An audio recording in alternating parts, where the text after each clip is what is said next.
Welcome in. The lamp is lit, the door is closed, and the night is finally yours. Tonight you step into a single night in ancient Egypt, and you will stay in it until morning.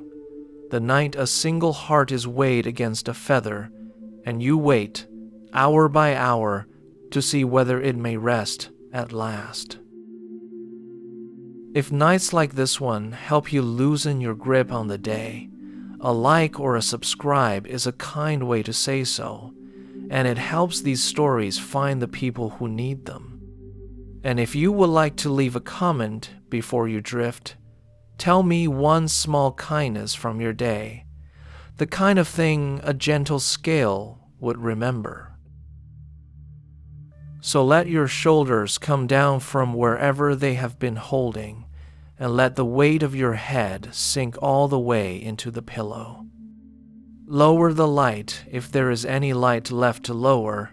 Breathe out once, slowly, and let this day go the way all spent days go, quietly and without needing you to watch it leave.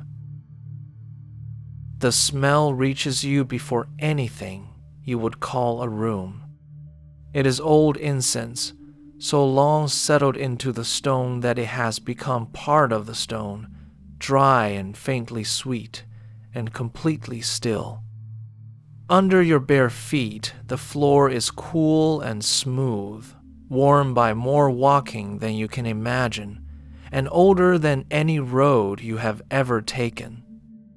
You breathe in, and the cool air moves through you, and your shoulders come down of their own accord. Only after a while do you notice how far the sound of your own breathing travels before it comes back to you. The place is long. The walls rise higher than the reach of the light, and somewhere far above your head, the ceiling gives itself over to a soft and patient darkness. Ahead of you, where the length of it narrows into shadow, a single set of scales stands empty, waiting for a weight it has not yet been given. You do not remember arriving here. That does not trouble you the way you might expect. It feels less like being lost and more like waking gently in a room you have slept in before, a room you knew as a child and has simply forgotten until now. There is no hurry in this place. You can feel that already, the way you can feel the temperature of a room before you have taken a step into it. Whatever is going to happen tonight is going to happen slowly, and you are going to be allowed to watch it happen, one small thing after another, all the way through to the morning. You notice, first, the warmth leaving your body. It does not leave the way you might fear. There is no cold snap of it, no sudden chill, nothing that makes you want to reach for a blanket you do not have. It leaves the way heat leaves a wall of mud brick after the sun has gone down, slowly and from the top down, a warmth that was held all day and is now simply, softly given back. You feel it lift from the crown of your head first, and then from your face, and then from your shoulders, and each place it leaves feels lighter than it did a moment before. There is no fear in it. That is the thing you keep returning to, the way a hand returns to a smooth stone in a pocket. You have carried a low hum of fear about this moment for as long as you can remember, the way everyone does, a fear kept far back in a locked room and rarely looked at. And now the moment is here, and the room is open, and there is nothing in it. Only a loosening. Only warmth going quietly back to where warmth comes from. You have known this feeling before in a smaller way. You knew it on evenings when the work of the day was finally done, when the last task was set down and there was nothing left that anyone needed from you, and you could sit in a doorway and watch the light go and feel your whole body agree, at last, to stop. It is that feeling, made larger and made kind. It is the feeling of being allowed to stop, not for the length of an evening, but for as long as you like. Your feet are still on the cool stone. You are aware of that. You are aware of the weight of yourself standing, and then, by slow degrees, you become aware that the weight is less than it was. Not gone, just less. As if some part of the day you were carrying, the part that sat in your neck and your jaw and the small of your back, has agreed at last to set itself down on the floor beside you and stay there while you go on. It is in this loosening that you feel the presence gather at your side. You do not hear footsteps. There is no announcement. It is more that the air to your left, which a moment ago was only air, is now quietly occupied, the way a doorway is occupied when someone you love comes to stand in it while you are busy with something else. You turn your head, without alarm, and you find him there. He is tall, and he is still, and where a man would have a man's face, he has the long, dark, listening head of a jackal. His ears are lifted and turned slightly toward you. His eyes are dark and calm and hold no cruelty in them at all, only attention. The deep and undivided attention of someone whose whole purpose is to be exactly here, exactly now, with exactly you. This is the one who meets the newly dead at the edge of the long night.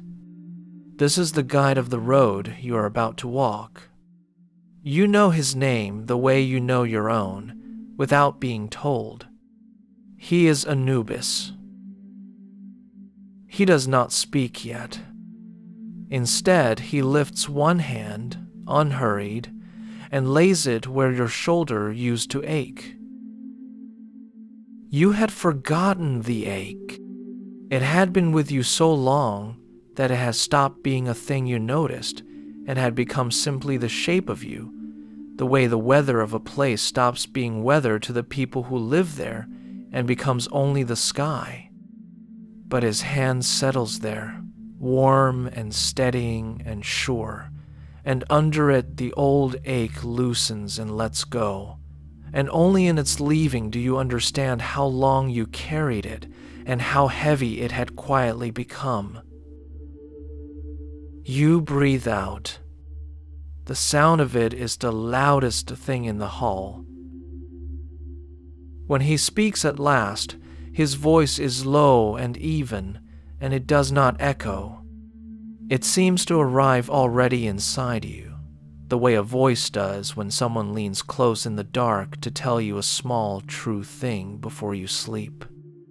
He tells you that you have come to the country that lies under the world, the land the living call the Duat, the great dark land the sun crosses every night on his way back to the morning.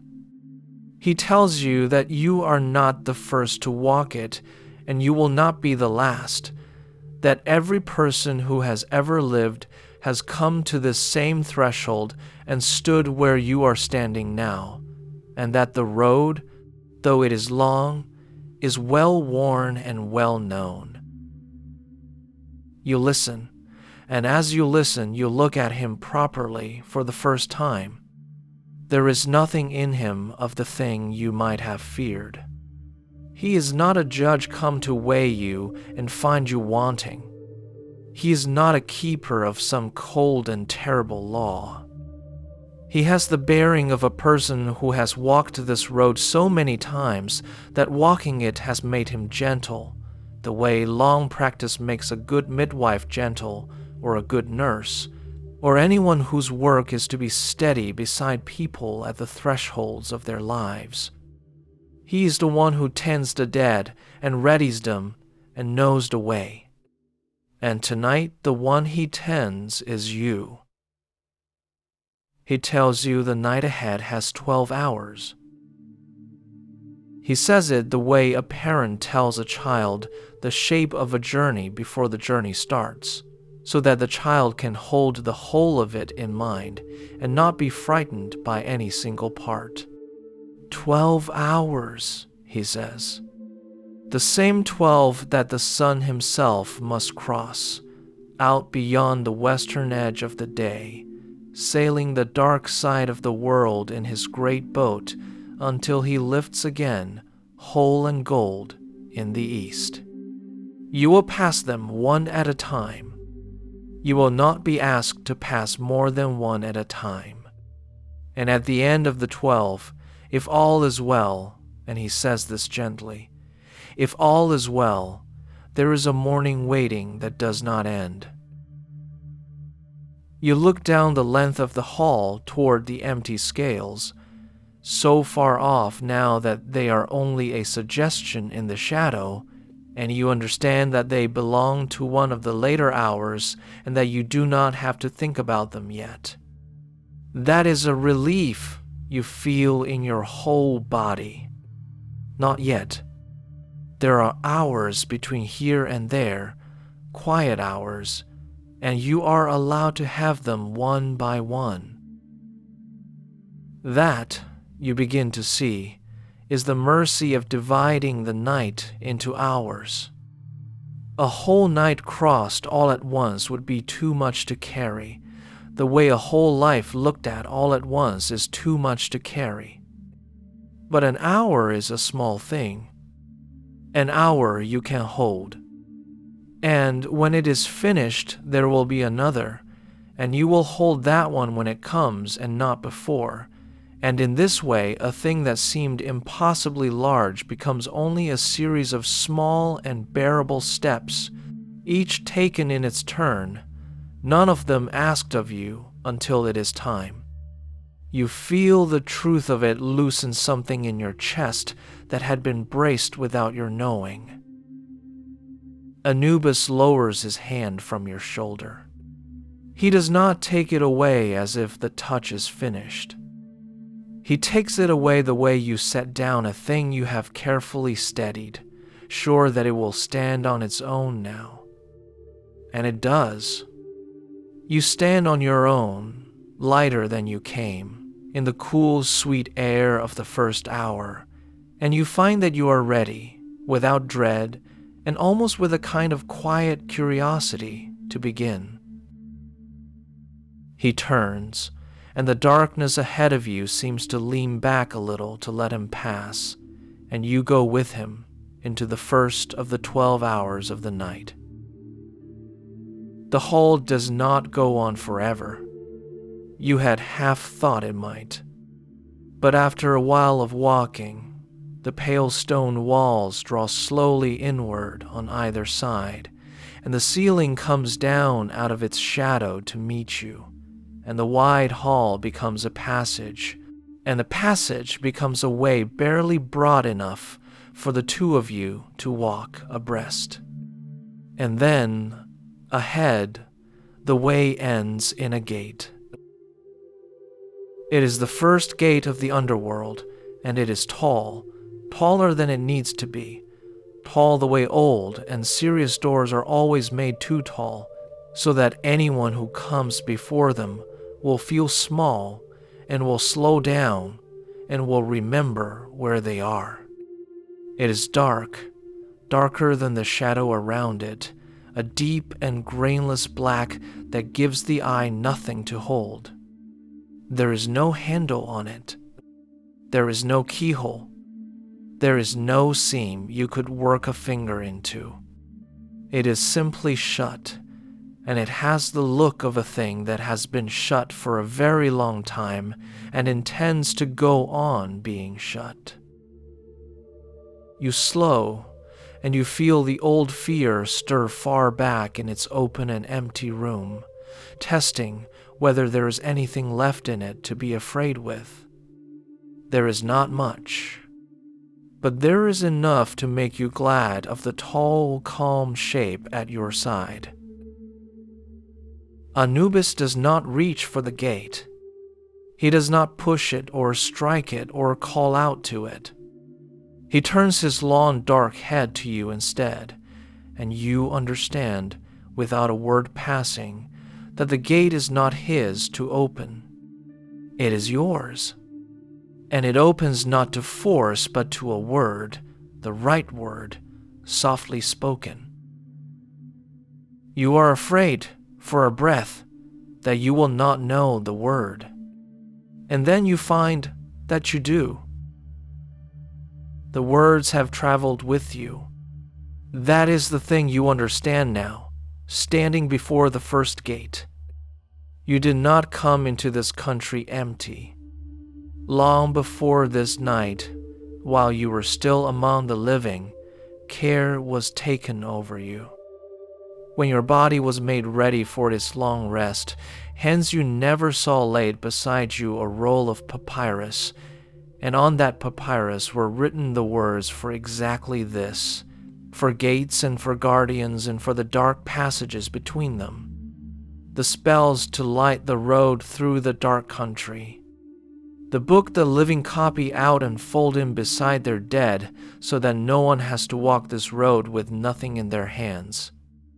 The book of the dead, they call it, though it is really a book for the living, a book of kindness done in advance, a letter written by love and left where it would be needed. You think for a moment of the hands that did this for you. You never saw them, and you will never know their names, and yet they sat somewhere in the lamplit dark with a reed and a roll of papyrus and copied out these words, careful line after careful line, so that you would not stand before this gate with nothing. It is a strange and moving thing to be cared for by people you cannot thank. You feel it now, standing here, the long reach of that care stretching all the way from a warm workshop in the land of the living to this cold gate at the edge of the dark. Someone wanted you to be able to open this. Someone made sure you could. You do not have the papyrus in your hands. You do not need it. The words are in you now, the way a song you sang as a child is in you, waiting under everything, needing only the first note to come whole and sure. You open your mouth, and the first quiet word comes, and it is the right one. The gate hears it. There is no crash, no grinding of stone, nothing loud. The great dark door simply, slowly, and without complaint, swings inward, the way a heavy thing moves when it has decided to move, all at once decided, and then patient in the doing of it. Beyond it, the passage goes on, dim and cool and waiting, and a little of the tension you did not know you were holding goes out of you with the breath you had been keeping back. Anubis walks a half step ahead of you now, through the open gate, and you follow. His pace is exactly right. It is slow enough that you never have to hurry to keep up, and steady enough that you never have to wonder where the next step goes. You watch the dark shape of his shoulders and the lifted listening tips of his ears, and you let him carry the choosing of the way, and there is a great and simple ease in that, in walking behind someone who knows the road and is glad to lead you down it. He tells you, as you walk, that there are many gates. He does not say how many, and you find you do not want to know a number, because a number would make it a task, and this does not feel like a task. He tells you only that there are many, and that each of them opens the same way, to the right quiet word softly spoken, and that you have all the words you will need. He tells you the gates are not locked against you. They were never locked against you. They are shut the way a curtain is drawn across a doorway at night, not to keep you out, but simply to mark that one room has ended and another has begun. None of them, he says, are locked against a calm heart. You turn the phrase over as you walk, in the way you can turn a thing over slowly when there is nothing else you must attend to. A calm heart, not a spotless one, not a heart that has done no wrong and carries no weight and has never once faltered in all its years. A calm one, a heart that has looked at itself honestly and can go on breathing. That is a smaller thing to ask than you had feared, and a kinder one, and something in your chest that had been braced quietly comes loose and settles. You had always half expected that this country would want you to have been perfect. That is what you carried, without ever saying it. The quiet dread that at the end there would be an accounting so strict that no ordinary life could pass it. But nothing here has the feel of strictness. The gates do not sneer. Anubis does not measure you with his eyes as you walk. The whole place has instead the patience of something very old and very sure, something that has seen every kind of life come down this road and has no wish to shame any of them. It only wants your heart to be calm enough to open a door. And your heart, walking here in the cool and the dark beside a steady guide, is growing calmer with each gate that swings back. You pass a second gate, and you speak to it, and it opens as the first did. And a third, further on, standing in the same deep and grainless dark, and it too swings back for you without a sound. You begin to feel the rhythm of it, the way you feel the rhythm of any road once you have walked far enough along it. The dimness, the tall shut shape ahead, the word rising in you sure and whole, the slow patient inward swing, the cool passage opening on.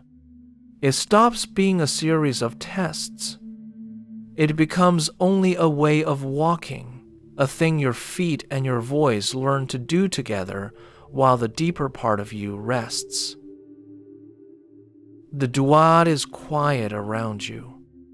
The stone breathes out its old cool, and the passages are soft with dark, and somewhere ahead, though you cannot see it yet, you begin to feel a change in the air, a faint dampness, a coolness with a different edge to it, the coolness that comes off moving water. Anubis feels it too. You see his ears turn toward it, and you walk on, gate after open gate, toward the sound that is only just beginning, far ahead, at the bottom of the dark. The sound reaches you before the sight of it does.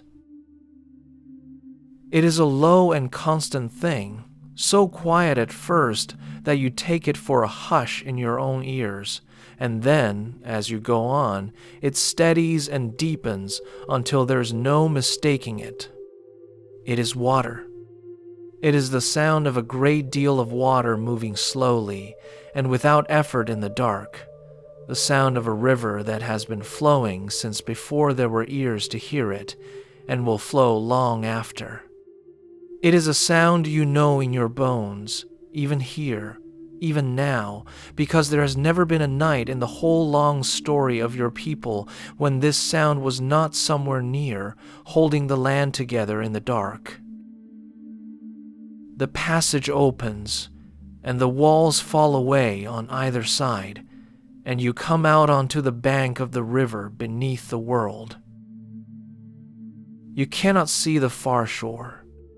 Perhaps there is no far shore, The water lies before you black and smooth and wide, so smooth that it hardly seems to move at all until you look closely and see the slow, deep pull of it, the whole vast weight of it sliding steadily along in the dark.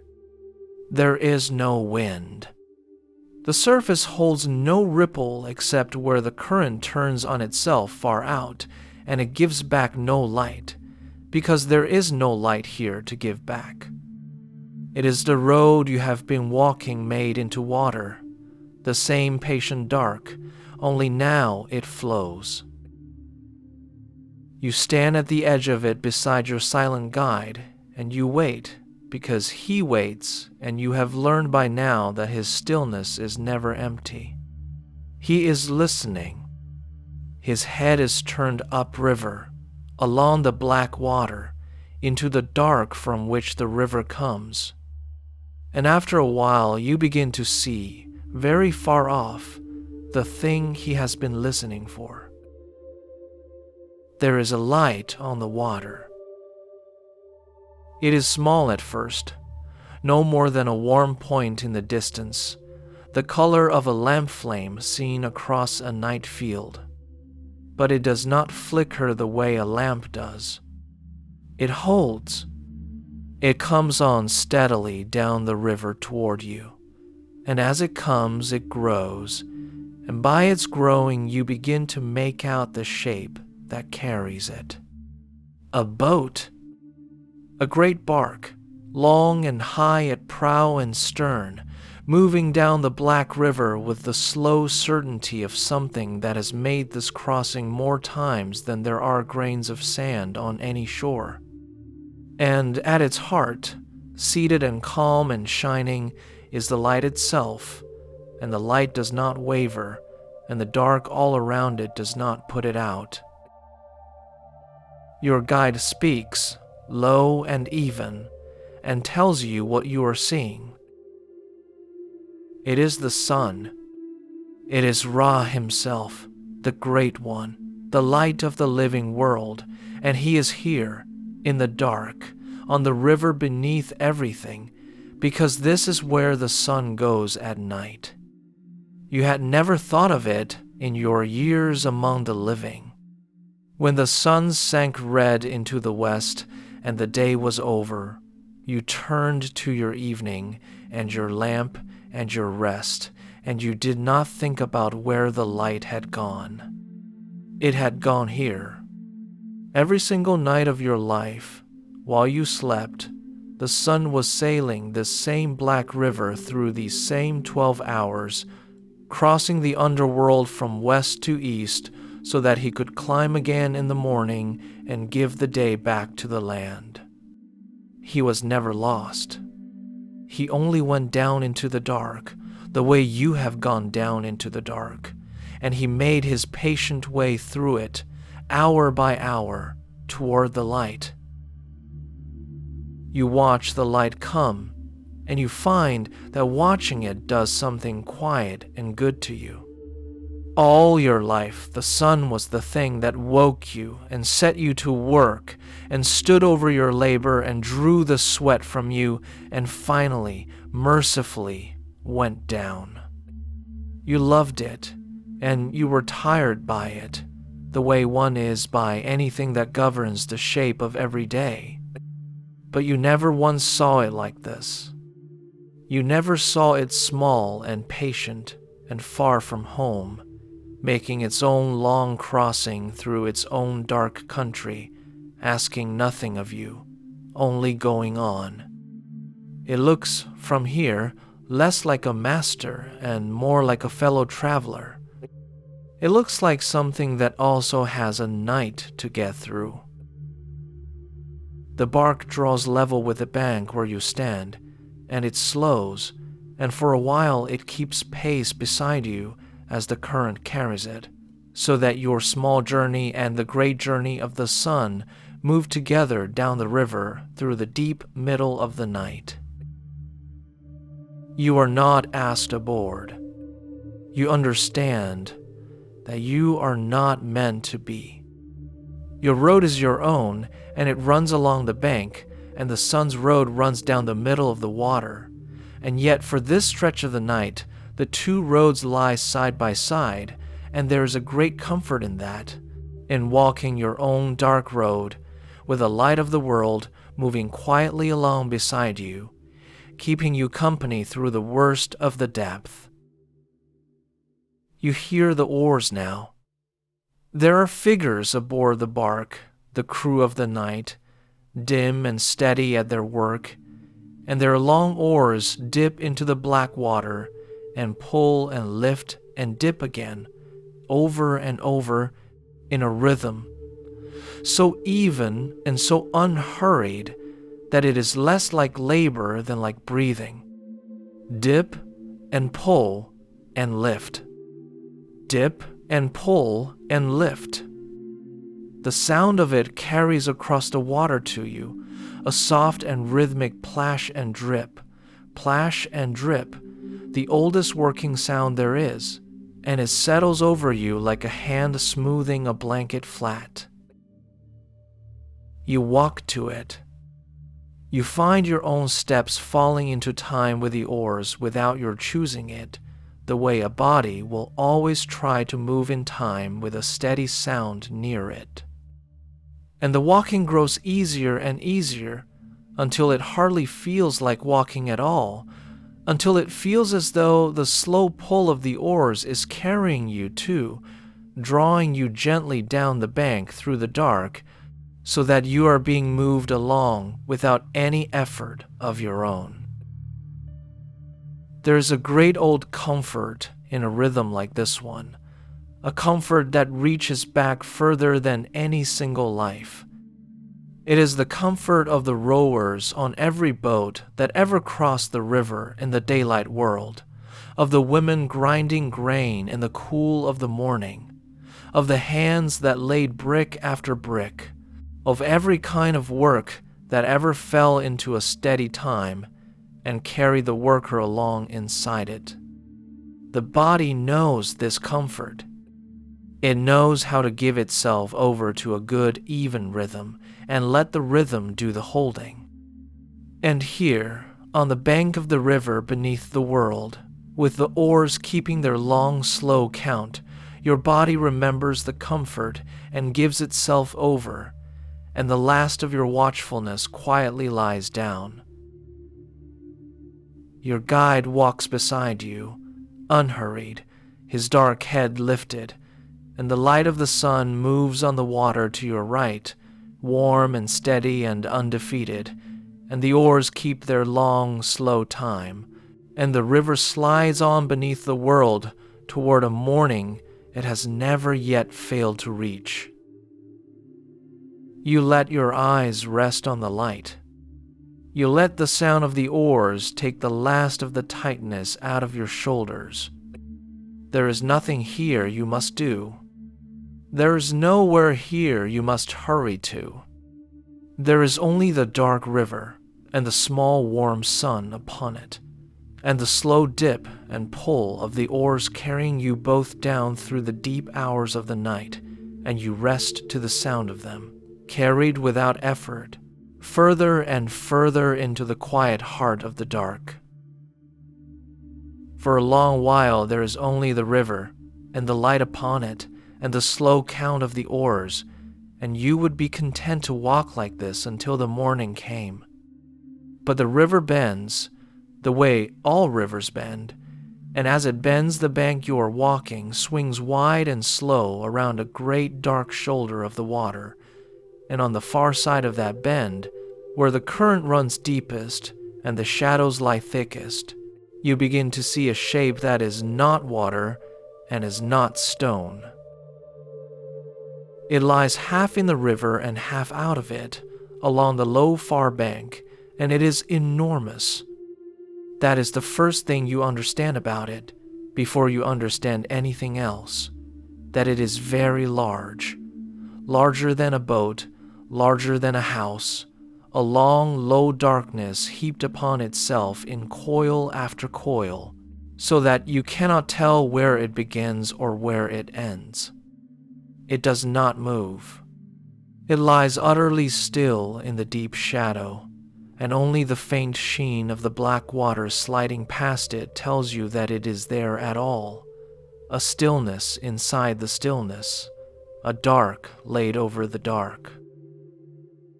You know what it is. You knew it the moment you saw it, the way you have known everything in this country, from somewhere deeper than memory. It is the great coiled shadow that has always been here. It is the serpent of chaos, the thing that was in the world before the world was finished, the old enemy of the light and the order of things. It is Apep. It is the thing the sun must pass every single night on his long way through the dark, the thing that has never once been beaten for good, and never once let the sun through without lying in wait for it. And it is lying here now, in the deep of the 4th hour, along the bank of the river, beneath the world. You feel your steps slow. You feel the old fear come up out of its open room, and this time there is more of it, because this is the thing the fear was always about, underneath all the smaller things. Not a shut gate, not the leaving of the warmth. This, the old dark that wants to swallow the light and put an end to the crossing. You stand at the edge of the black water and you look across at the vast heaped coils of it, and for a moment you cannot make your feet go on. And then you feel your guide beside you, unmoved, and you look at him, and he has not slowed at all. Anubis does not stop walking. He does not lower his voice or lift his hand toward the far bank, or do any of the things a person does when there is danger near. He walks on at the same slow and even pace he has kept since the first gate, his dark head lifted, his ears turned calmly forward, as though the great shadow across the water were no more to him than a stand of reeds. And because he does not fear it, you find that you can look at it more steadily, the way a child who is frightened of a thing in the corner of a room can look at it more steadily when a calm adult is looking at it too and is plainly not afraid. Out on the water, the bark of the sun comes on toward the bend. You watch it come, and your breath catches a little, because the bark is going to pass close by the serpent, closer than you are, out there in the middle of the deep water where the current runs beside the far bank. You wait for the light to falter. You wait for the crew to break their rhythm, for the oars to quicken, for the whole boat to swing wide in fear across the river toward you.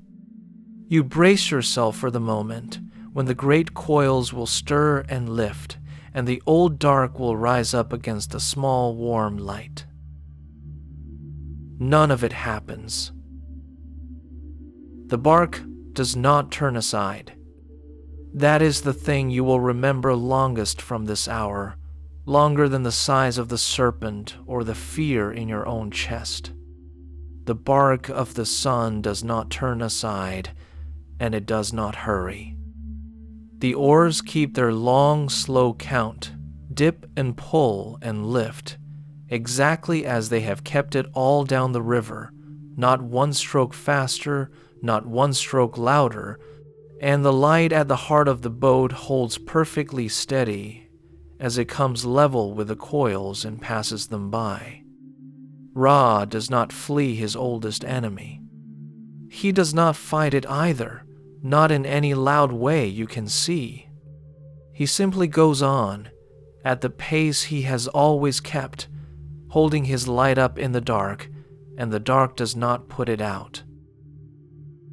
The serpent does not rise.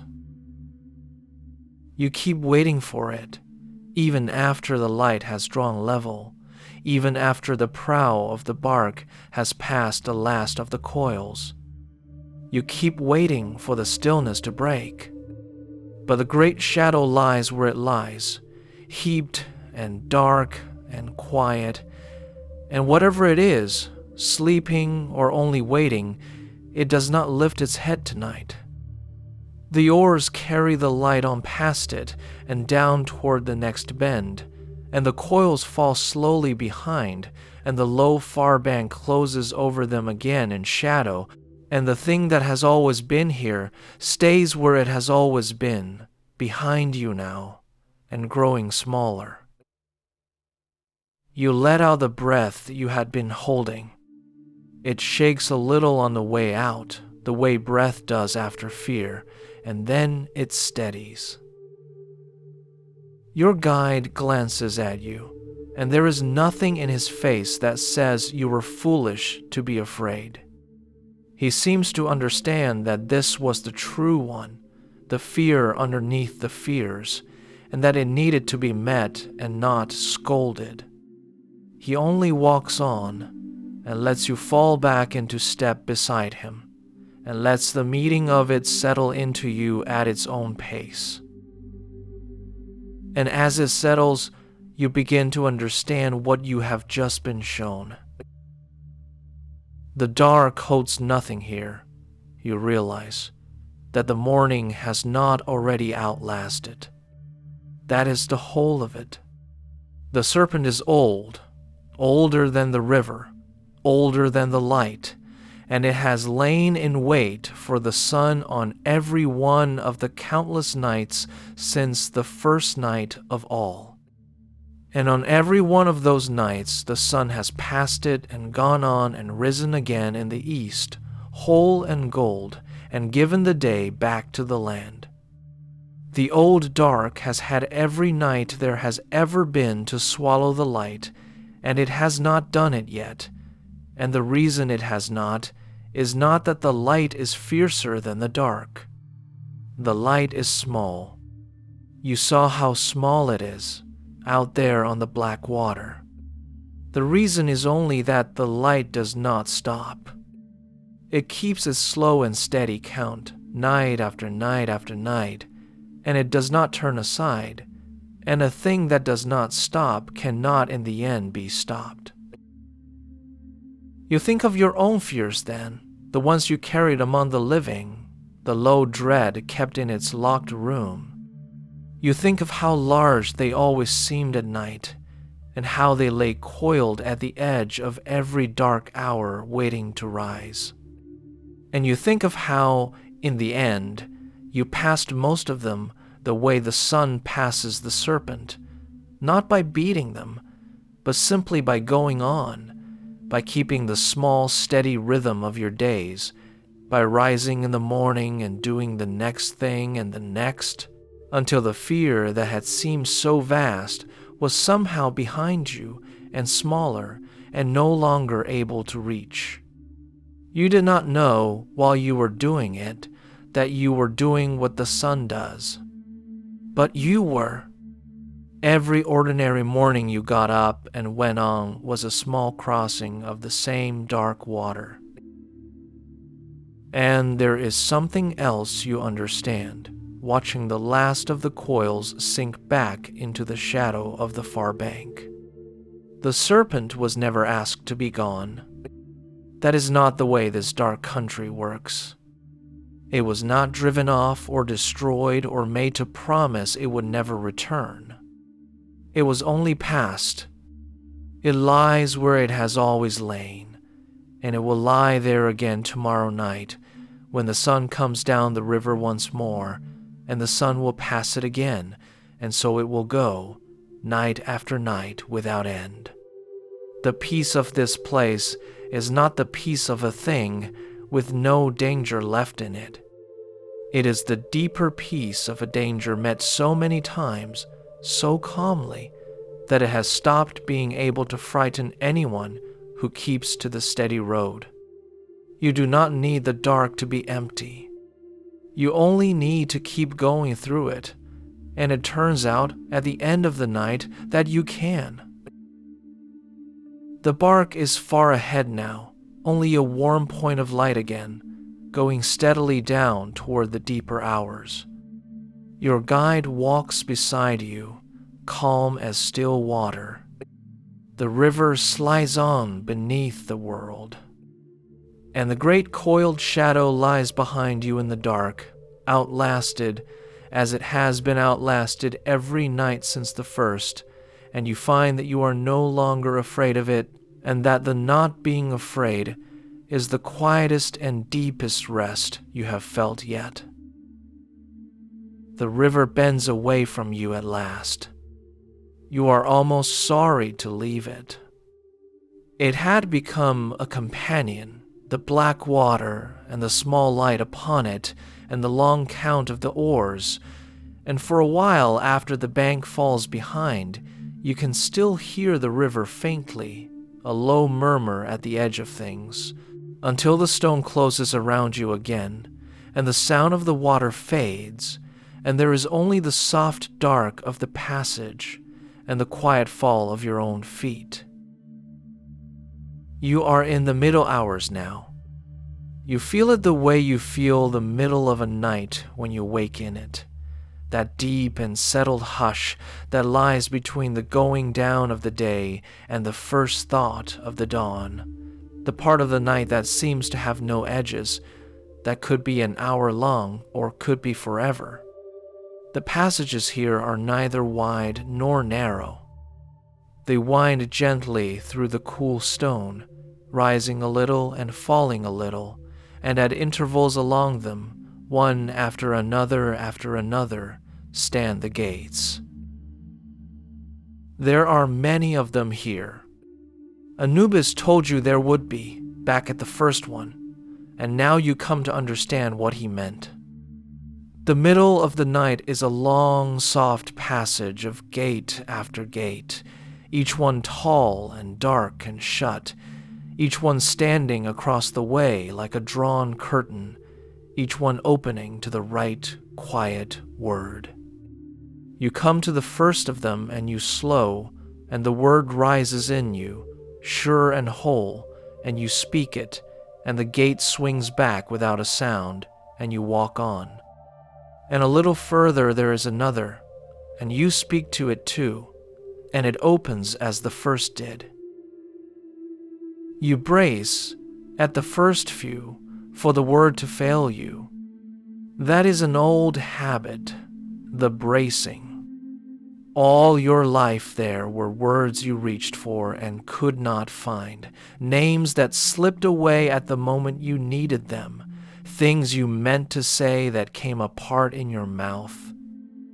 And so you come to each gate half expecting the same, expecting the word to be gone when you go to speak it, expecting to stand mute and helpless before a door you cannot open. But it never happens. The word is always there. It comes up out of you the way water comes up in a spring, without your having to draw it. And it is always the right one, and the gate always hears it and always opens. You understand, after the fourth gate, or the fifth, that you cannot fail here. That is a strange thing to understand, and it takes you a while to let yourself believe it. There is no test in these gates. There is no trick word, no gate that will stay shut to shame you, no moment when the wrong thing will be revealed and held against you. The words were given to you in advance, copied out with care and laid beside you by loving hands, the whole of the Book of the Dead folded in against exactly this, so that you would never stand before a gate with nothing. Every word you need, you already have. You are not being examined. You are only being asked to remember, and the remembering has been made easy on purpose. And the spells return like a familiar tune. That is exactly what it is like, you find, as gate follows gate. It is like a song you have known so long that you no longer remember learning it, a song from childhood, A thing hummed over a cradle. You do not recall the words of such a song by trying. You cannot if you try. You recall them by letting go, by beginning, by trusting the first note to pull the next one up behind it, and then the whole thing comes, verse after verse, sure and whole, carried on its own old rhythm. The words for the gates come to you like that. You do not think them. You let them, and they come.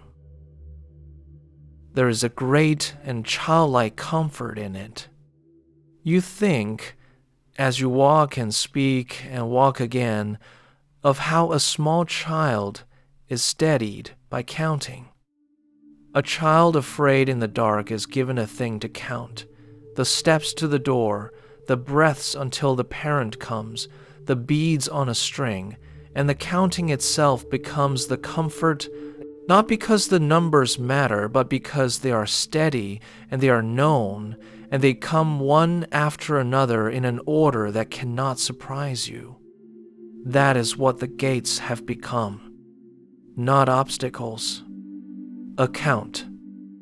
A known and steady rhythm of dark shape and quiet word and patient inward swing, over and over, each one exactly like the last, and the sameness of them is not dull. The sameness of them is the whole of the mercy. Anubis walks the way through it all, a half step ahead, his dark head lifted, and he does not hurry you, and he does not slow, and he never once speaks a word at a gate, because the words at the gates are yours, and he would not take them from you. He only leads, and lets you keep the count, and you begin to love him for it, this steady, dark shape who asks nothing of you but to remember what was given, and who is glad, you can tell, simply to be walking beside you while you remember it. Nothing here is a thing to pass or fail, you come to see. It is only a road, and a road remembered, and the remembering is gentle. The gates are not set against you. They were never set against you. They stand along the way the same as the milestones stand along a road in the living world, not to stop the traveler, but to mark how far the traveler has come, and to promise that the road goes on and has an end. Each one you open is not a victory. It is only a place past, a small known place, and past it another, and past that another, all of them yours to open, all of them opening. You lose count of them after a while, and that is all right too. Losing count is not failing. It is only what happens when a rhythm has grown so steady and so trusted that you no longer need to watch it, the way you stop counting your own steps on a road you know, the way you stop hearing your own breath. The gates go on, and you go on through them, dark shape and quiet word and slow inward swing, and the middle of the night holds you in its long, soft passage, and there is nowhere you must be by any hour, and no gate that will not open, and the whole vast machinery of the dark has become, for you, only a lullaby made of doors. You wonder, drowsily, as you open another gate and pass through into the soft, dark beyond, how many have walked this exact passage before you and spoken these exact quiet words and felt exactly this, the fear going out of them gate by gate until only the rhythm was left. Everyone, your guide had said, back at the very first threshold. Every person who ever lived has come to this road and walked it. The great ones who build the tombs and the ones who only carried water to the men who build them, all of them, in their turn, have come to these gates in the middle of their own long night and found the words waiting inside them and spoken them and gone on. You are not alone on this road. You have never been less alone. The whole company of the dead walks it with you, ahead of you and behind you, each of them in their own quiet hour, and the gates open for all of them the same, and the sameness is a kind of company. The passages wind on, gentle and cool, rising a little and falling a little. The words rise in you and are spoken and are enough. The gates swing back one after another into the soft dark beyond, and Anubis leads, and you follow, and somewhere ahead, past all the counting, past the last of the many gates, the stone begins very slowly to grow pale again, and the way begins very slowly to widen, and you walk on toward it without hurry, one quiet word at a time. The pale comes back into the stone so slowly that you cannot say when the dark passage becomes something else. There is no gate at the end of the middle hours, no door flung open onto a new place. There is only the way, widening by the smallest of degrees, the walls drawing back and the ceiling lifting, the grainless black of the passage giving way to the soft, cool gray of dressed stone, until you look up at some point and find that the walls are far off on either side again, and the ceiling is lost once more in a patient height of shadow, and you understand that you have come, without a threshold to mark it, back into a great hall. You know this hall. That is the strange thing that stops you for a moment just inside it. You know it because it is the hall you began in, the long, pale hall cut from stone where you first stood on the cool floor and first smelled the old sweet incense settled deep in the walls. You have walked all the hours of the dark, the gates and the river and the sleeping shadow of the serpent and the long count of the middle gates, and the road has curved back around through the whole of the night and brought you here again to where you started, and yet you are not who you were when you started. You came into this hall afraid of the leaving of your warmth. You come into it now having crossed the deep of the night and passed the old dark and lost your fear of the gates, and the hall is the same and you are not, and that, you think, is what a night is for. The floor is cool and smooth beneath your feet, as it was at the first. The air is still and dry and faintly sweet. And, far ahead of you, where the hall narrows again into soft shadow, stands the thing you glimpsed at the very beginning and were told you need not think of yet. The scales. They stand at the far end of the hall, tall and quiet. A single upright beam and a crossbar, and two shining pans hung level and empty on their cords, and they wait. They have the stillness of a thing made for one purpose and content to wait as long as it must for that purpose to come. You look down the length of the hall at them, and this time you do not look away, and this time there is no cold clutch of dread at the sight. There is only a kind of quiet recognition. So this is where the road has been leading, gently, all along. Not to a punishment, to a balance. Anubis walks with you toward them, and his pace is the same slow and even pace it has always been, and you take a strange comfort from that he does not hurry now that the scales are near, that he does not go grave and quiet the way people do when a hard thing is coming. There is no hard thing coming. You feel that in the whole of the hall. Whatever is about to happen here is going to happen the way everything in this country has happened, slowly and kindly and with room to breathe. As you come nearer, you begin to see that the scales are not alone.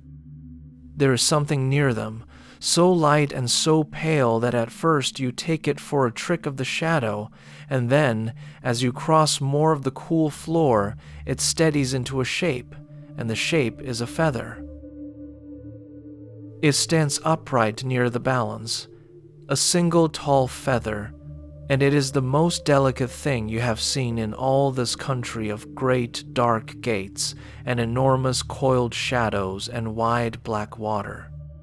It is so light that it barely bends the air around it. It does not lean.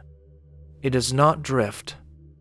It stands perfectly upright and perfectly still, as though it weighed nothing at all and yet has somehow decided all on its own exactly where to stand and to stay. There is a soft and even light along it that you cannot find the source of.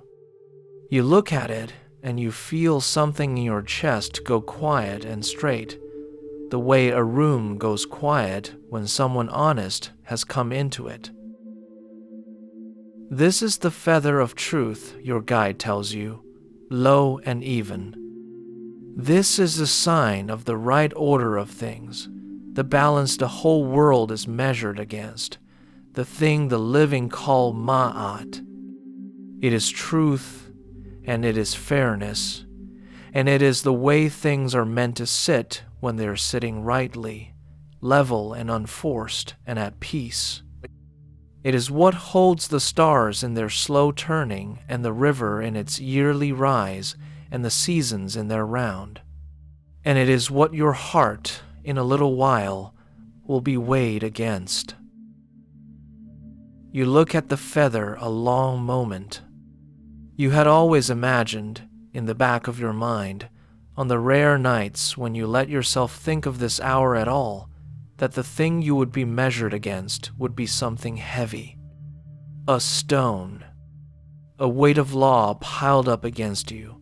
Some great and crushing standard that no ordinary person could ever hope to balance. But it is a feather.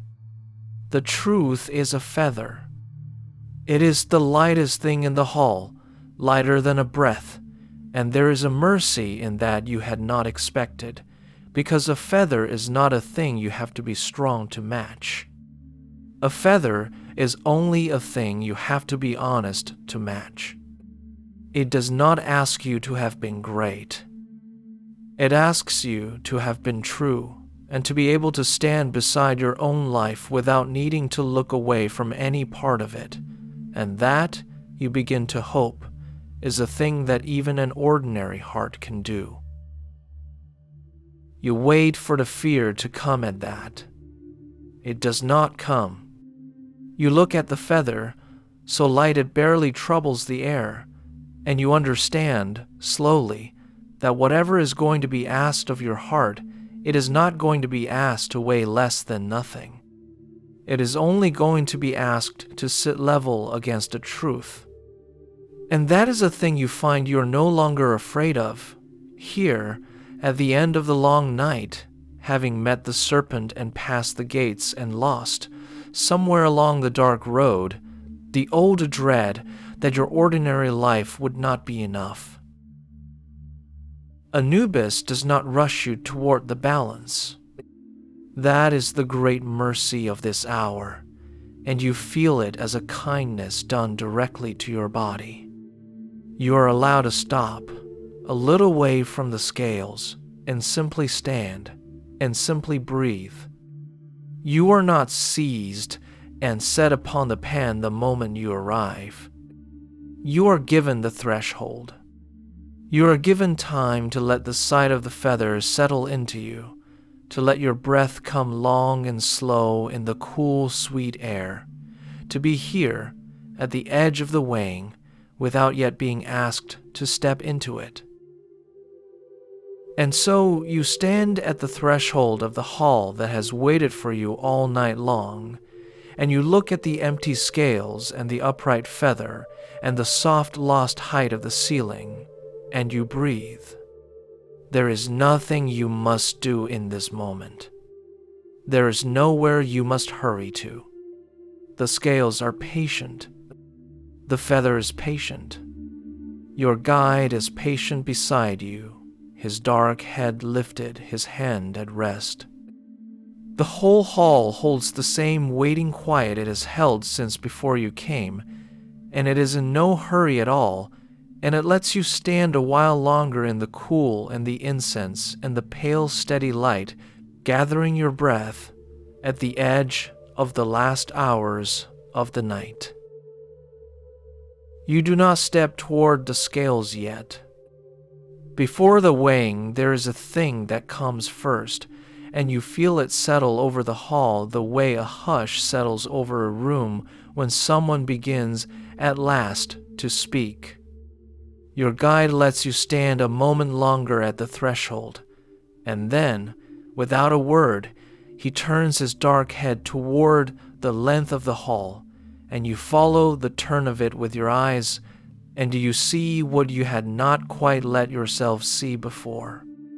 You are not alone in the hall with the scales and the feather.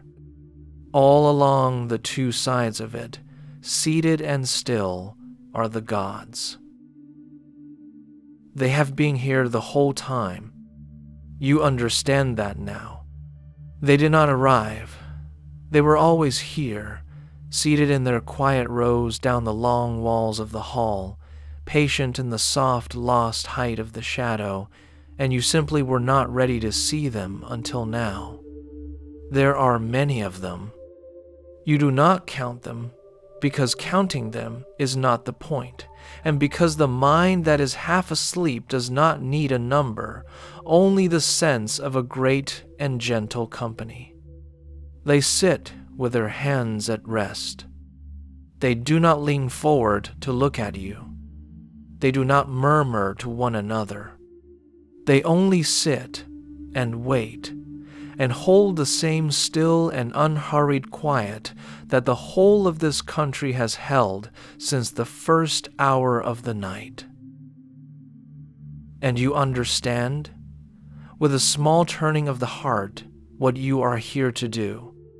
You are here to give an account. That is all. Not to defend yourself. Not to plead. Not to be clever or to be strong or to argue your way past anything. You are here only to say, plainly and in your own voice, what your life was, and to let it be heard. The account is asked of you the way a friend at the end of a long day asks and means it how the day has been. It is asked so that it can be listened to. You had feared this hour on the rare living nights when you let yourself think of it at all. You had imagined it as the worst kind of reckoning, a long list of everything you had done wrong read out in a cold voice, every small meanness and every failure held up to a hard light while you stood mute and ashamed with nothing to say for yourself. But it is not that. It is nothing like that. There is no list. There is no cold voice. There is only the quiet company of the seated gods and the patient hall and the invitation, offered without threat, to speak the truth of an ordinary life. So you begin and you find, to your own surprise, that you do not begin with anything large. You do not reach for the great moments, the few days of your life that anyone would have remembered. You reach instead for the small things, and the small things come to you easily, one after another, the way the words came at the gates. You speak of a meal shared, a morning when you set bread and beer before someone who was hungry and sat with them while they ate, and how little it cost you, and how much it seemed to matter. You speak of a word kept, a promise you made quietly and told no one about, and simply, over years, did not break, so that a person who leaned their weight on you found you had not moved. You speak of harm not done. This is a strange thing to be able to offer, and yet here, in the Hall of the Two Truths, it turns out to be one of the truest things you have. You speak of the times you were angry and did not strike, the times you could have taken a little more than your share and did not, the times you knew a hard word that would have wounded and you closed your mouth on it and let the moment pass. None of it was ever seen. None of it was ever praised. Half of it you had forgotten yourself, until now, until the hall drew it gently back up into the light. But it was real. Every restraint was real. Every small kindness was real. And the hall, you find, remembers them even when you did not, and gives them their weight. And the whole time you speak, the gods do not judge you with their faces. That is the thing you keep returning to, the thing that lets your voice go steady and then soft. There's no frown among them, no narrowing of the eyes, no leaning together to whisper about what you have said. They listen the way still water listens, taking in everything and troubling none of it, holding your ordinary life on their quiet surface without a ripple of scorn. You had thought truth in this place would feel like standing stripped in a cold wind. It does not. It feels like setting down a thing you have carried so long you had stopped noticing its weight, and finding, the moment it leaves your hands, how heavy it had been. At the head of the hall, where the rows of seated gods draw together, one sits above the rest, and you have felt his presence since you came into the pale stone, the way you feel the presence of the one still point in a moving room. He is bound closing white, like a thing wrapped for burial, and his face and his hands are the deep green of new growth, the green of the first shoots that push up out of the black earth after the river has risen and gone down again. This is Osiris. This is the lord of this whole dark country, the one who died and was made whole again and now sits at the head of the dead, and there is nothing fearsome in the way he sits. He presides the way a good elder presides at the head of a long table, present, attentive, in no hurry, letting each one at the table speak in turn and be heard. He does not interrupt you. He does not lean forward to catch you out. He listens to your small account of your small kindnesses and your quiet restraints with the patience of still water, and something in the calm of him tells you that he has heard 10,000 such accounts before yours and will hear 10,000 after, and that not one of them has ever bored him, because each life, however ordinary, is the only one of its kind, and he knows it. You feel yourself steady under that attention. You feel your voice lose the last of its bracing. The green lord at the head of the hall is patient as still water, and truth, spoken into that patience, stops feeling like a trial at all. It begins to feel, instead, like a relief. That is the word for it, and it takes you a while to arrive at it, because you had never once imagined that this hour could feel like relief. But it does. To say the whole of your life out loud, the small good and the small failing together, and to have it received without scorn, is to be let out of a long holding of the breath you did not know you were holding. All your life, you kept an account of yourself in secret. a running ledger of what you had done and left undone, and you carried it alone and never let anyone see the whole of it because you were afraid of what this seeing would cost.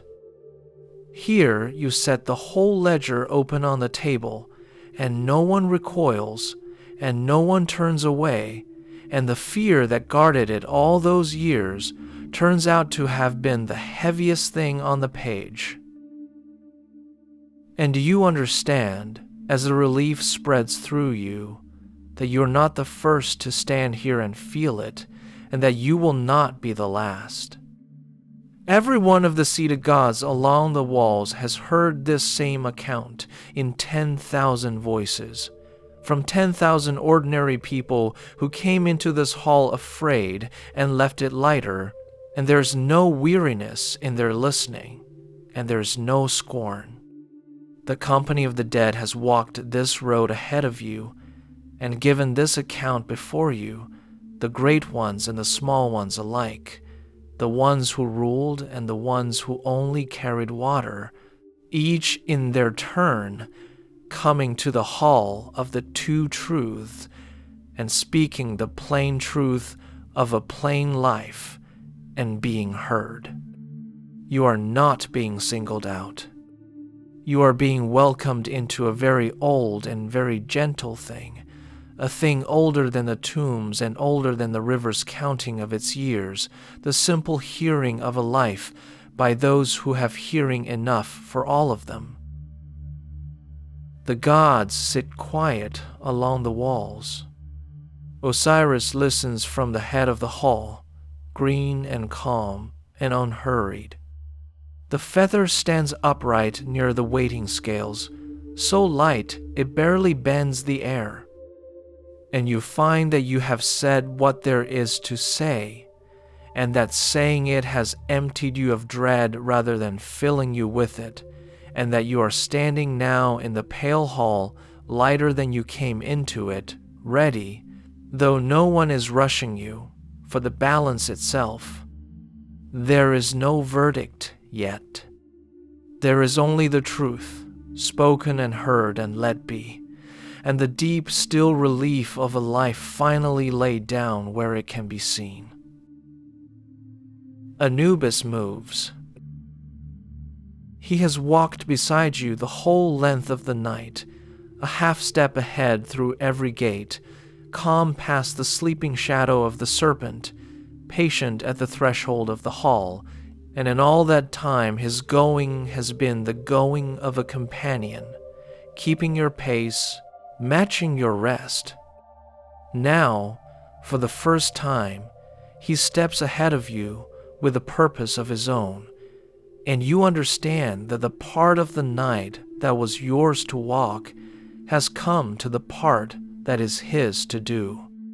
He crosses the cool floor toward the tall, quiet scales, and his pace is the same slow and even pace it has always been, and there is such steadiness in it that you feel no clutch of fear at his going, only a kind of hush, the hush of watching a thing done by hands that have done it a great many times and have never once done it carelessly. He comes to the balance, and he stops beside it.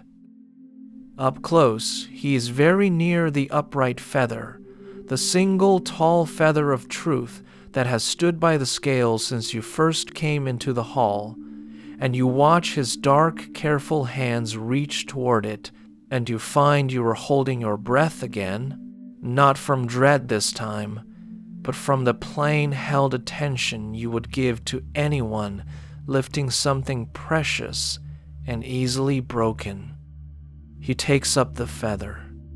He does it gently, the way you would lift a thing you were half afraid to bruise, and he carries it the short way to the balance, and he sets it upon one of the two shining pans.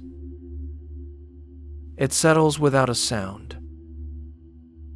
You had somehow expected a sound. A weight coming to rest makes a sound in the world you came from. The pan should dip and swing and knock softly against the air. But the feather is so light that it settles on to the shining pan without the smallest noise, without even a tremble of the cord that holds the pan, as though it had not so much been placed there as agreed, all on its own, to rest. The pan does not drop under it. It barely stirs. The feather lies upon the pan exactly as it stood upright beside the scales, perfectly still, giving off its soft and even light, and the whole balance holds level and quiet, waiting now, with the truth laid in one of its two hands and the other still empty. You look at the feather lying there on the shining pan, and Anubis, standing calm beside the balance, begins to tell you, low and even, what it means. This, he says, is what your heart will be measured against. Not a stone, not a weight of law, not some great and crushing standard piled up to break you. Only this, only the feather, only the truth, only the light unforced rightness of the way things are meant to sit when they are sitting well. And then he tells you the thing that the old spells always meant, the thing you had heard the phrase of all your life without ever understanding it, the phrase about a heart made light. You had always thought, you realize, that a light heart meant an empty one, a heart with nothing in it, a heart that had done nothing, felt nothing, carried nothing, and so had nothing to weigh. You had thought, in the back of your fear, that to pass this hour you would need to have been a person to whom nothing had ever happened, a life so bare and so blameless that it left no mark on the scale at all, and you had known, with a sinking certainty, that your own heart was not empty like that. Your heart was full. It was full of everything you had done, and everyone you had loved, and every wrong you had turned over in the dark, and every grief you had not been able to set down. A full heart, you had always assumed, was a heavy one, and a heavy heart would sink the pan, and the sinking of the pan was the thing to be afraid of. But that is not what a light heart means. Anubis tells you so, standing beside the quiet balance, and you feel the truth of it open in you slowly, like warmth coming back into a cold hand. A light heart is not a heart with nothing in it. A light heart is a heart not weighed down by what it hid. The weight the scale can feel is not the weight of a full life. It is the weight of the things a life carried in secret and could not put down, the hidden wrongs, the buried shames, the grudges kept in locked rooms, the whole hoard of things a person hauls through their years precisely because they will not bring them out into the light and let them be seen. That is the weight that sinks the pan. Not love, not sorrow, not the ordinary fullness of having lived. Only the ballast of concealment, only the heavy, dark cargo of everything unspoken and unforgiven and unset down. And you had already set it down. That is what you understand, standing there in the pale hall, and it comes to you with the quiet force of a thing you should have seen all along. In the hall of the two truths, only a little while ago, you spoke the whole of your life out loud, the small good and the small failing together, and you held nothing back, and it was heard without scorn, and the fear that had guarded it all your years was lifted off the page. You emptied the locked rooms. You brought out the hidden things and let the still water of the gods take them in without a ripple. Whatever weight your heart carried into this hall, the heaviest of it was the weight of hiding, and you laid that weight down before you ever came near the scale. Your heart is not empty. It is only finally unhidden, and an unhidden heart is a light one. You stand a while with that understanding, and you let it settle all the way down into you, the way you have learned tonight to let things settle without hurrying them and without pushing them away. The cool of the floor is under your feet still, and the old sweet incense is in the air, and the soft, even light along the feather does not waver, and in the quiet you feel the last of an old dread go out of you like a tide going out, slow and complete, leaving the shore of you clean and bare and calm. You had carried the fear of this hour for so long on so many living nights that you had forgotten it was a thing you carried and not a thing you were. Now it lifts. You feel the place where it was, and it does not ache. It only feels, at last, like room. The empty pan waits opposite the feather. You look at it, the second shining pan hung level and bare on its cord, the one that will hold your heart, and you find that you can look at it now without dread. It hangs quiet in the soft, lost height of the hall, patient as everything here is patient, holding its emptiness the way the whole night has held its stillness, in no hurry to be filled.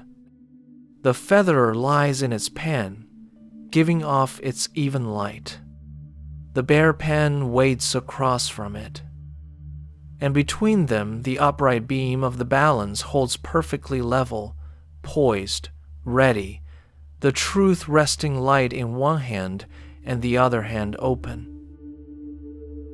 You breathe, standing there, and the cool, sweet air of the hall comes long and slow into you and goes long and slow out again, and you notice how easy the breathing has become.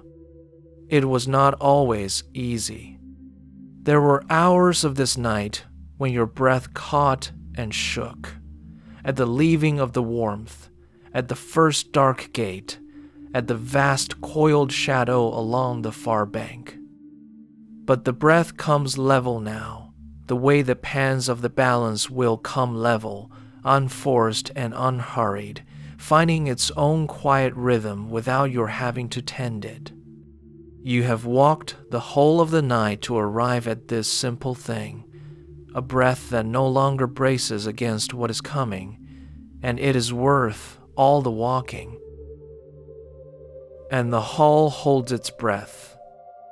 You feel it do so all along the quiet rows of the seated gods, in the still green patience of the Lord at the head of the hall, in the calm dark shape of Anubis beside the scale. It is not the held breath of dread. You know the difference now. You learn it out on the black water when the bark did not turn aside.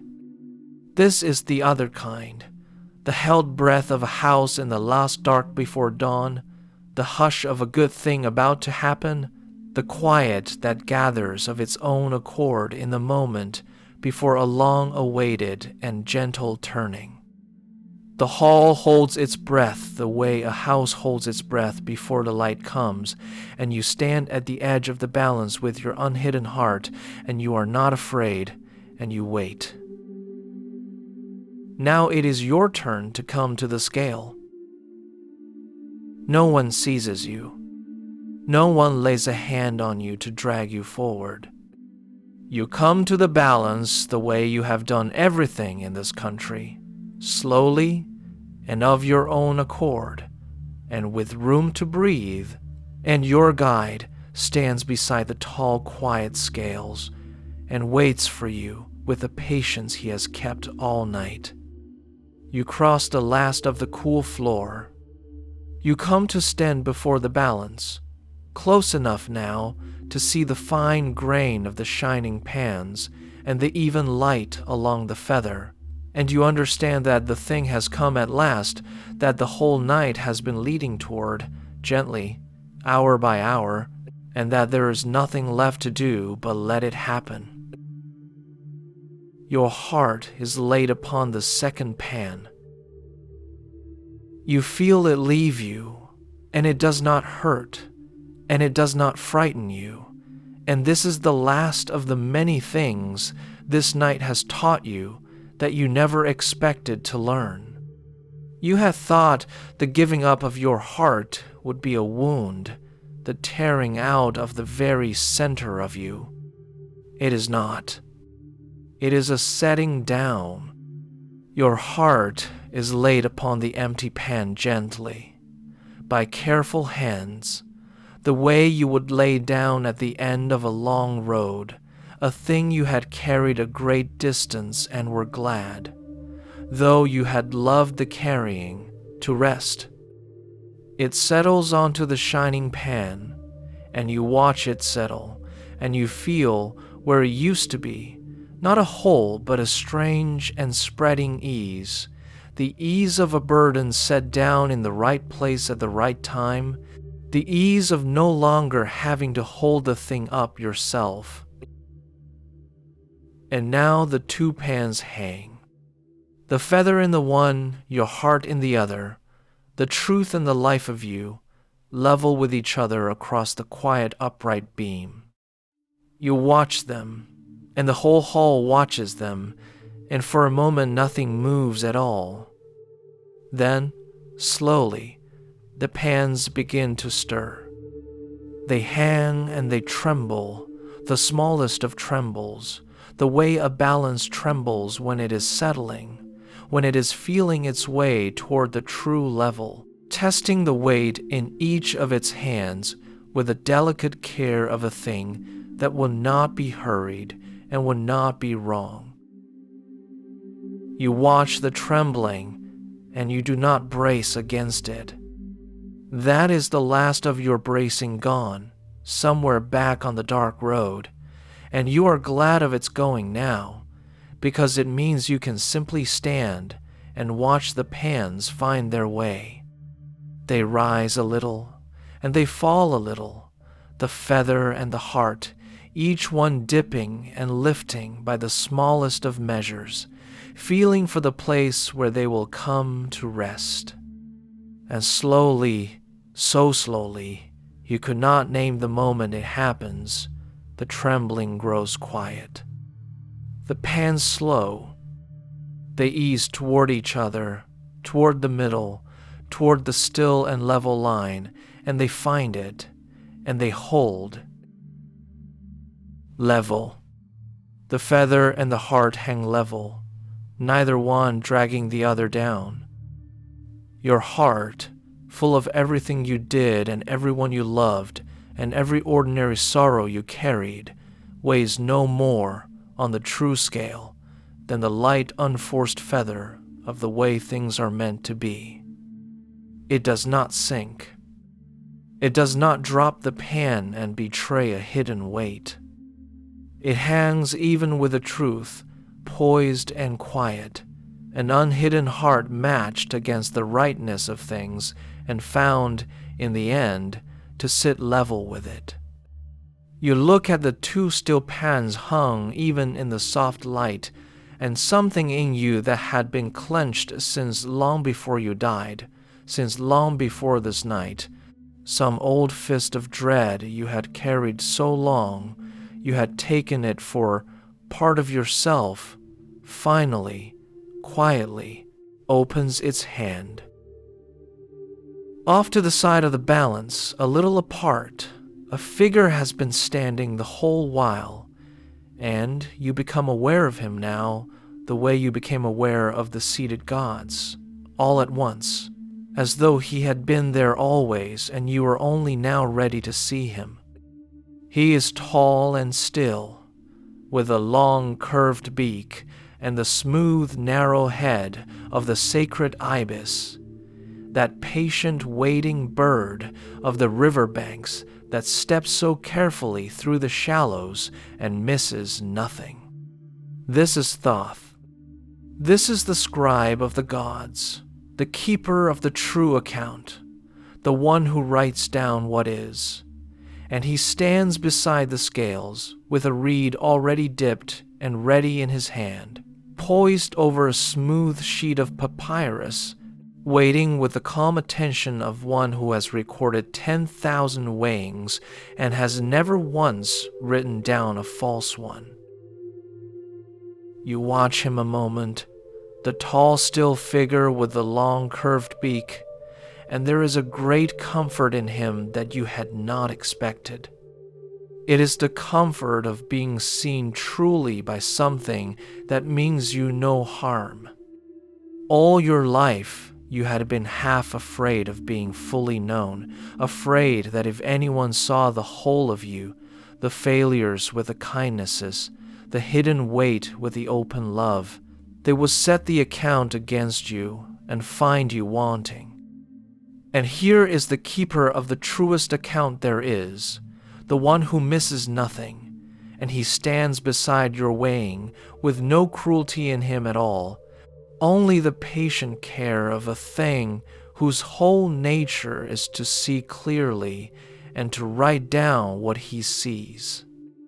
To be known that completely, and to be safe in the knowing, is a thing you had wanted your whole life without ever being able to name it. You have it now. He does not hurry to write. He waits, as everything here waits, until the pans are truly still, until the level is certain and settled and beyond any last tremble, and only then does he look and read and know. You watch him watch the balance. There is nothing anxious in the way he stands, and nothing cruel, only the deep steadiness of a thing whose whole purpose is to see clearly and to set down truly what he sees. Whatever the scale decides, his reed will record it exactly, without softening it and without sharpening it, because the account he keeps is the account of what is, and here, at the end of the night, what is has turned out to be gentle. You look from the ibis-headed scribe back to the two level pans. The feather and your quiet heart hung even in the pale light, and you feel the whole long night gather itself behind you like a road walked to its end. The leaving of the warmth. The first gate and the quiet word. The black river and the small, steady light upon it. The old, dark shadow of the serpent, met and passed and outlasted. The long, soft count of the middle gates. The hall and the feather and the two truths spoken and heard. All of it has led here, to this still moment, to these two pans hanging level, to the reed poised and patient over the waiting page. There is a verdict yet to be spoken, and a mark yet to be made, and a last few hours of the night still ahead of you before the dawn. But the trembling is over. The heart sits level with the truth, and you stand before the quiet balance in the last dark of the night, unafraid and unhurried, and you wait in the deep and settled peace of a thing that has been weighed and has not been found wanting, for the reed to touch the page. The reed touches the page. You have been watching the ibis-headed scribe stand still beside the balance, waiting as everything in this country waits, and now, in the deep quiet, he moves. He does not startle you. Nothing here has startled you for a long while. He simply looks once more at the two level pans, the feather in the one and your heart in the other, hung even and untroubled in the soft light, and he reads them the way a man who has read the river all his life reads the height of the water at a glance, knowing it before he has finished looking. And then he bends his smooth, narrow head, and he lowers the ready reed to the smooth sheet of papyrus, and he writes. It is a single line. That is all the verdict needs.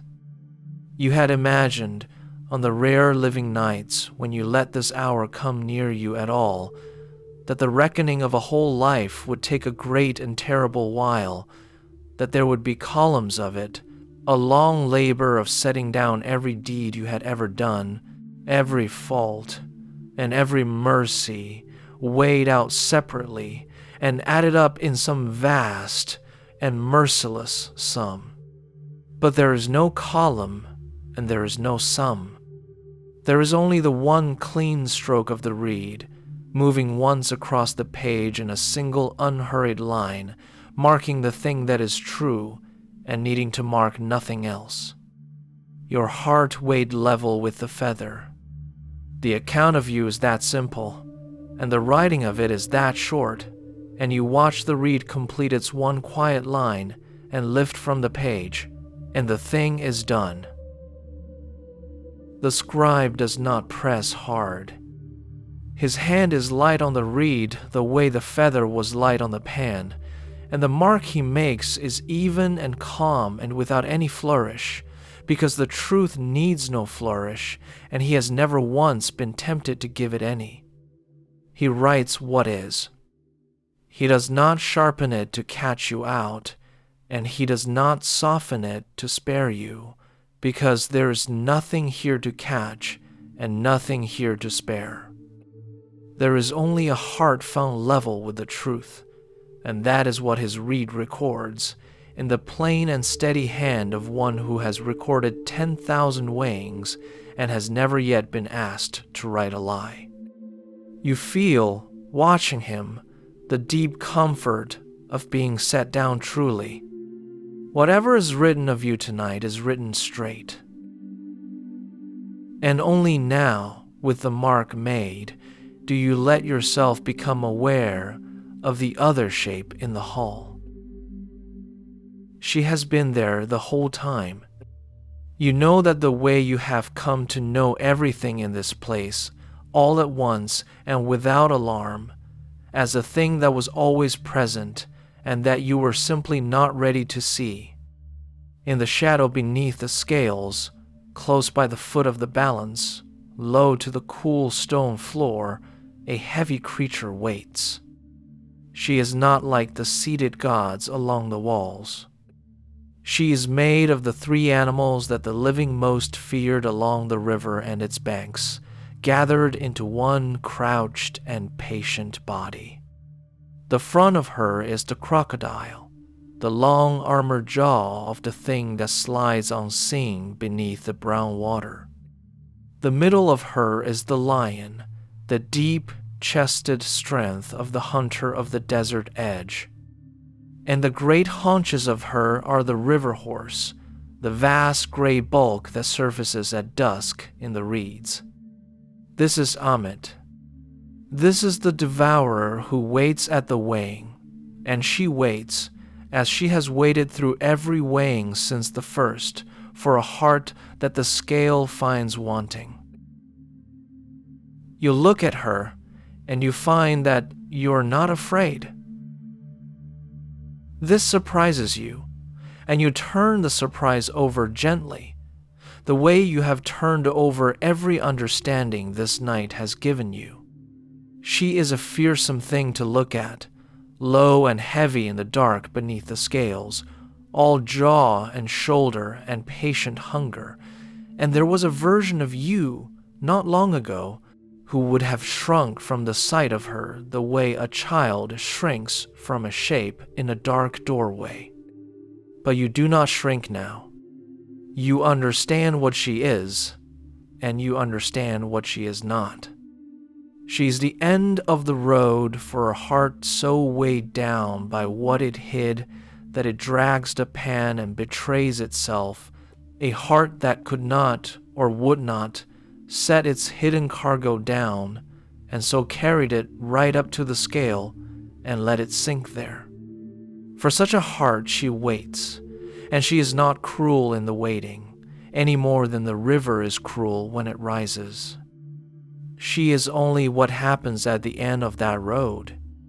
She is not the end of yours. For a heart found true is never given to her. That is the plain law of this hall, older than the tombs and steady as the beam of the balance, and your heart has been found true. It hung level. It sat even with the feather and did not sink. The single line is written, and the line says so, and the devourer beneath the scales, who feeds only on the heavy hidden weight that yours no longer carries, does not stir toward you at all. She does not rise. She does not open the long jaw. She settles a little deeper into her patient crouch, and she waits, as she will go on waiting, for some other heart on some other night that has not learned, as you have learned, to lay its burden down. Tonight she is not fed. Tonight she watches a light heart pass, and she lets it pass, because the light heart was never hers to take. And the verdict is spoken. It is not a shout, and it is not a proclamation. No one strikes a gong.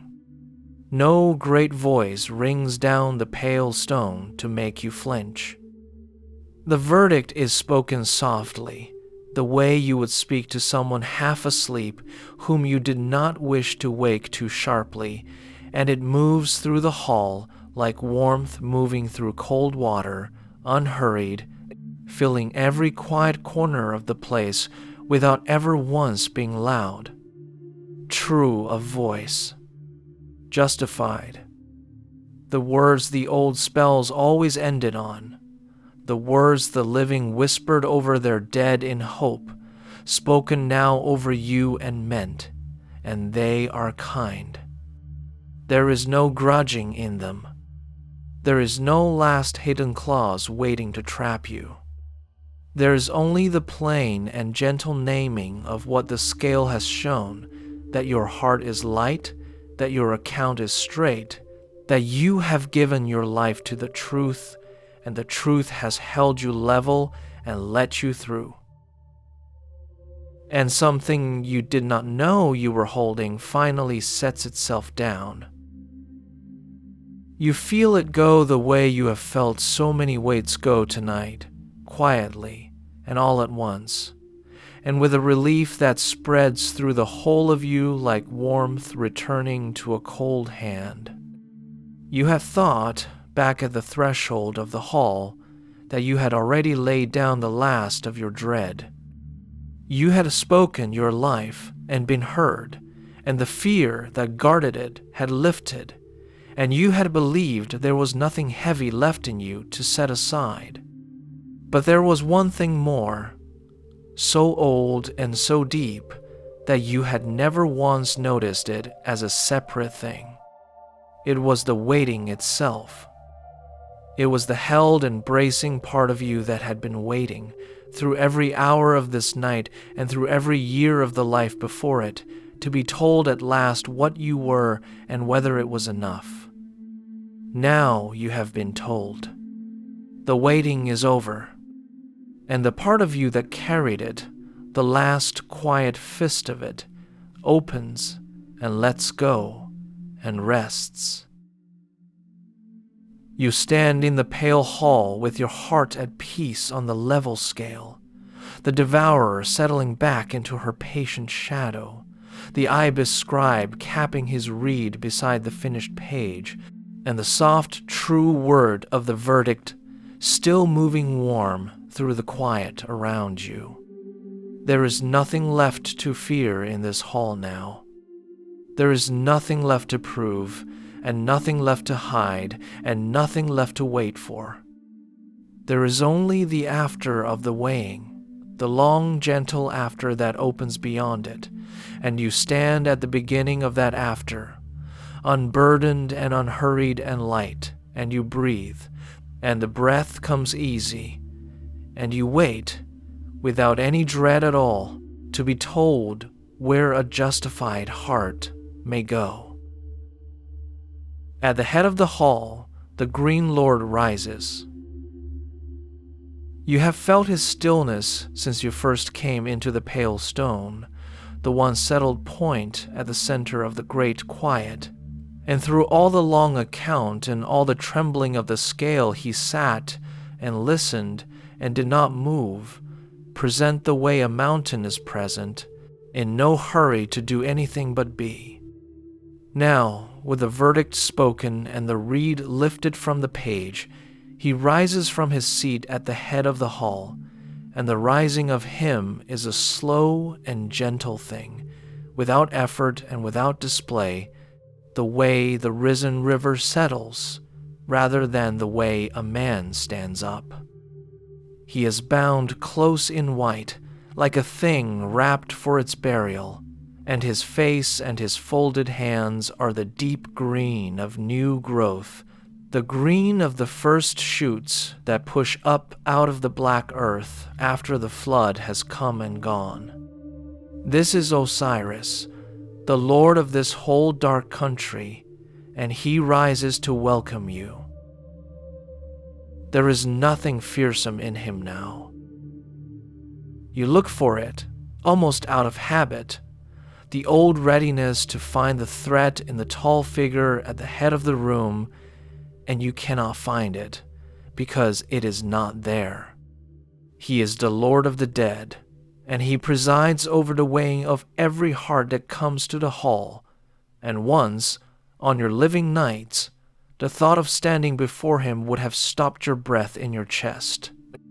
But you stand before him now, and your breath comes level, because you see him truly, and what you see is not a judge sharpening a sentence. What you see is one who has died.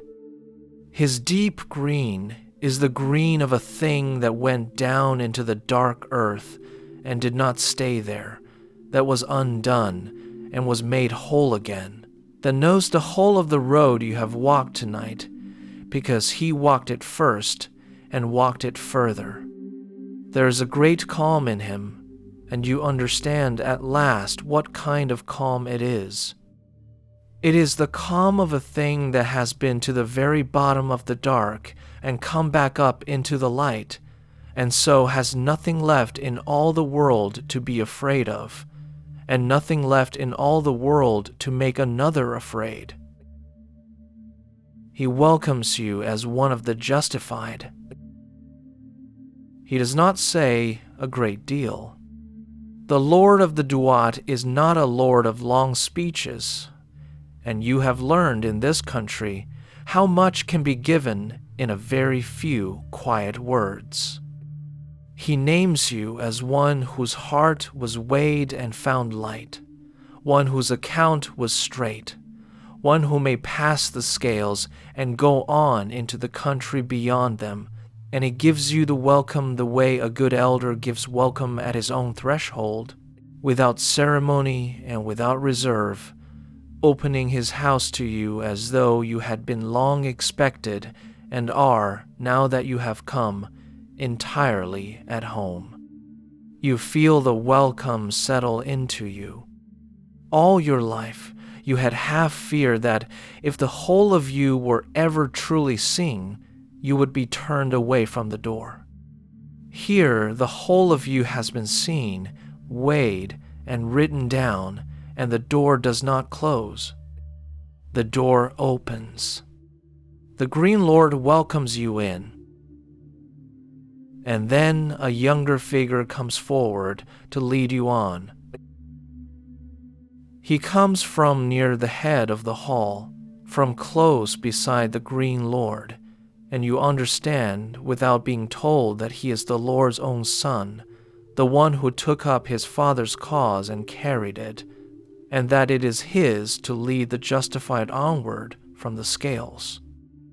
He has the body of a strong young man and the smooth, fierce head of a falcon, the high round eye and the hooked beak of the bird that rides the high air over the valley and misses nothing below, And there is a brightness to him that is different from the deep green stillness of his father, the brightness of the living day, where the older calm is the calm of the settled dark. This is Horus. He comes towards you across the cool floor, and there is no sternness in the falcon face, only a kind of clear and open readiness, and he reaches out and takes your hand. His hand is warm and sure around yours. You had not been touched quite like this since the jackal-headed guide laid his steadying hand where your shoulder used to ache, at the very beginning of the night, at the leaving of the warmth. That touch had been a companion's touch, a hand to walk beside you through the dark. This one is different. This is a hand that leads. The falcon-headed son of the Lord closes his warm grip around yours and turns, gently, toward the far end of the hall, and he begins to walk, and you walk with him, drawn on not by any pull, but simply by the sure and easy going of one who knows the way and is glad to show it. You pass the scales. You pass the tall, quiet balance where your heart hung level with a feather, and it stands empty now, its work with you done, waiting in the soft light for the next heart and the next night. You pass it, and you do not stop, and you are led on. Ahead of you, at the far end of the pale hall, there is a doorway, and it is soft with light. You had not seen it before, or perhaps it had not been opened before, and you do not trouble yourself over which. It stands at the end of the long stone hall, and where the hall behind you is cool and dim and lost in high shadow, the doorway ahead is filled with a low and gentle light, not the hard white of noon, but the soft, pale gray gold of a morning that has not quite arrived. The light of the hour before the sun, spilling quietly through the opening and lying in a long, pale pool across the cool floor. The falcon-headed sun leads you toward it, hand in warm hand, at the same unhurried pace that has carried you through all the hours of this night, and the light grows a little with each slow step, and the shadow behind you thins. You go without looking back. There is nothing behind you that you need to keep. The hall has given you everything it had to give, the two truths spoken and heard, the feather and the level scale, the true word of the verdict, the welcome of the Green Lord, and it asks nothing of you in return, but that you go on. So you go on. You do not turn to look a last time at the seated gods along the walls, or at the empty balance, or at the patient shadow beneath it. You keep your eyes on the soft-lit doorway ahead, and your hand in the warm, sure hand that leads you, and you let the hall and its shadows fall quietly away behind you, the way a long night falls away behind a traveler who has walked it through to its end, without regret, without a backward glance, with only the gentle gladness of coming at last to the door and finding it open and the light on the other side. The doorway opens, and you step through into morning. For a moment, the soft light is all there is, pale and gentle and everywhere at once, and you stand in it and let your eyes come slowly to it, the way eyes come to any dawn, unhurried, without strain. And then the light settles into a country, and the country takes shape around you, and you see where the long night has brought you, and it is the most familiar place you have ever seen. It is the river valley. It is the green land along the water that you knew in your living years, the fields and the reeds and the slow brown river, but it is that land made whole and made perfect, the valley as it is meant to be, when nothing is spoiled and nothing is wanting, and you know it at once, the way you would know your own home from far off, by the shape of it against the sky. There are fields before you, and they are green. They run out level and wide toward a soft far edge of the world, and they are the deep, unhurried green of barley and emmer standing full and ready, the green of a good year, the green a farmer prays for and rarely gets whole. Slow water moves among them in straight, bright channels, the water that the living hauled and lifted and carried in the sweat of every day, moving here of its own gentle accord, keeping every field drinking without anyone having to bend their back to it. There are date palms standing along the channels, and their long leaves move a little in a small warm air, and you hear them, the dry, soft sound of palm leaves stirring, the oldest and most homely sound there is along the river, and it settles over you like a hand laid gently on the back of the neck. This is the field of reeds.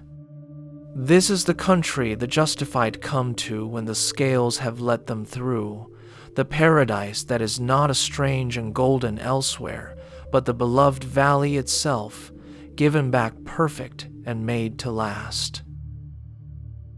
Here the justified dead live on, and they live in ease.